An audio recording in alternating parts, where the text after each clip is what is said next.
আইনি নোটিশের পর প্রাক্তন স্ত্রী রীতা ভট্টাচার্যের বিরুদ্ধে মানহানির অভিযোগে মামলা করলেন শ্রোতাপ্রিয় ভারতীয় সঙ্গীত শিল্পী কুমার শানু। বোম্বে হাইকোর্টে এই মামলা দায়ের করেন এই শিল্পী।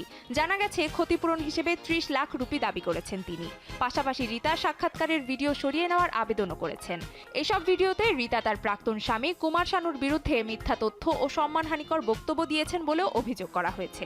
কিছুদিন আগে বলিউড অভিনেতা সালমান খান সঞ্চালিত বিতর্কিত টিভি রিয়েলিটি শো বিগ বসের ১৯তম সিজনে অংশ নিয়ে কুনিকা জানান যে কুমার শানু তাকে ছেড়ে অন্য কারো সঙ্গে চলে গিয়েছিলেন। এ ঘটনার জন্য গত ২৭ বছর ধরে শোকাহত কুনিকা।